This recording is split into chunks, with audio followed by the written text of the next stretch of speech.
Adat berasal dari kata al-ada yang bersinonim dengan kata al-urf. Derivasi kata al-urf yang lebih di masyarakat adalah kata makruf.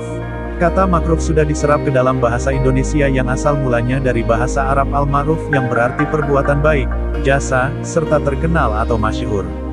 Kata al-ma'ruf masih satu alar kata dengan kata al-urf. Al-ma'ruf merupakan antonim dari kata al-munkar, sedangkan al-nuker merupakan antonim dari kata al-urf. Dalam ungkapan keagamaan di Indonesia, kita sering mendengar istilah amar makruf nahi mungkar. Secara etimologi, kata al-urf bermakna segala bentukan kebaikan yang disukai oleh setiap manusia. Namun demikian, al-Fujai membatasi kebaikan ini dalam bentuk perbuatan saja, tidak dalam bentuk perkataan, kebudayaan, dan lain sebagainya. Dengan demikian, al-munkar berarti sesuatu yang suatu bentuk tindakan, perkataan, dan sikap yang tidak disukai oleh manusia secara umum. Al-urf, menurut Ibnu Faris, memiliki dua arti dasar, yaitu sesuatu yang terus-menerus dilakukan secara turun-temurun, serta kedamaian serta ketenangan. Arti dasar yang pertama, bersinonim dengan kata al-ada, namun terdapat sedikit perbedaan komponen makna.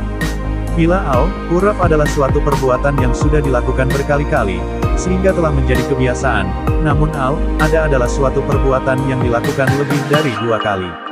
Oleh karena itu, al-urf dalam arti dasar yang pertama tepat bila diterjemahkan dengan kata adat dalam bahasa Indonesia.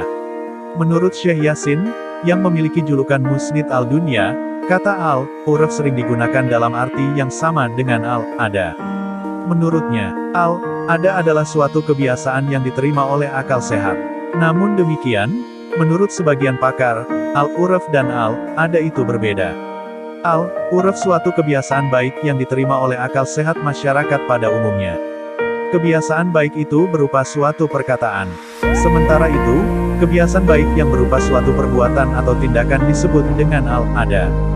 Dalam literasi ushul fikih, al-urf dijadikan sebagai dasar landasan hukum dalam menetapkan suatu permasalahan hukum. Namun al-urf termasuk salah satu landasan hukum yang diperdebatkan ulama ushul fikih. Secara formal, al-urf diakui sebagai dalil oleh 3 mazhab fikih, yaitu Abu Hanifah, Malik, dan Ahmad. Sementara itu, al-Syafi'i dalam kitabnya Al-Risalah tidak menuliskan secara formal tentang al-urf. Namun demikian, secara praktik al-Syafi'i juga mengakui al-urf merupakan hal penting yang perlu diterima dalam menentukan sebuah hukum.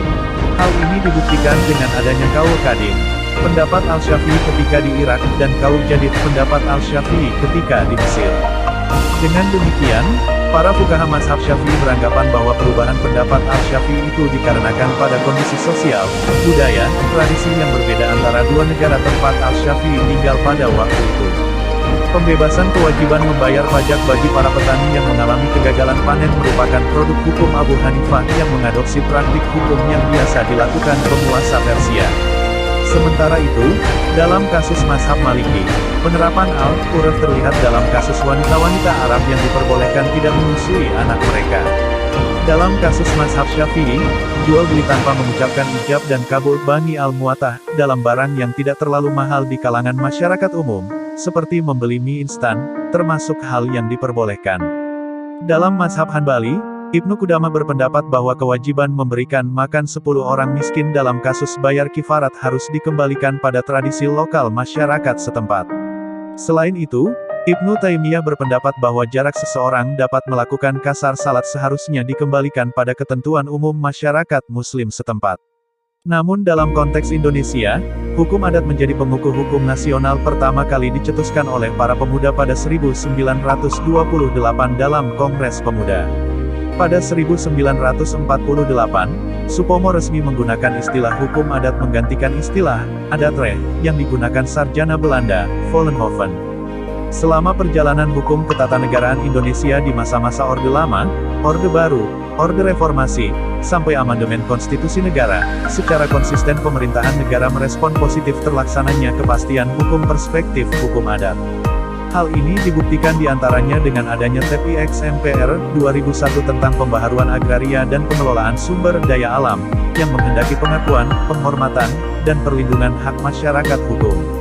Adat. Tingginya konflik dalam pengelolaan sumber daya alam yang terjadi di Indonesia disebabkan oleh adanya ketimpangan penguasaan sumber daya alam antara masyarakat yang menggantungkan hidup dari ekonomi berbasis sumber daya alam tanah, hutan, perkebunan, jasa, lingkungan, dan lainnya, dan penguasaan oleh sektor bisnis, khususnya sektor industri skala besar, perkebunan, kehutanan dan pertambangan dan penguasaan oleh negara yang masih menegasi adanya hak-hak masyarakat adat.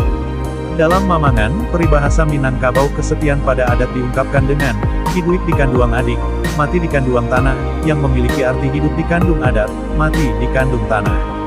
Peribahasa ini mengandung makna bahwa antara hidup dan mati mereka sudah tahu tempatnya dan tidak akan ada pilihan lain.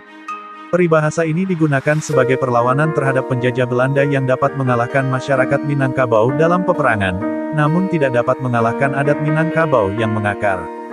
Dalam tradisi perkawinan di Minangkabau, terdapat peribahasa, awak sama awak.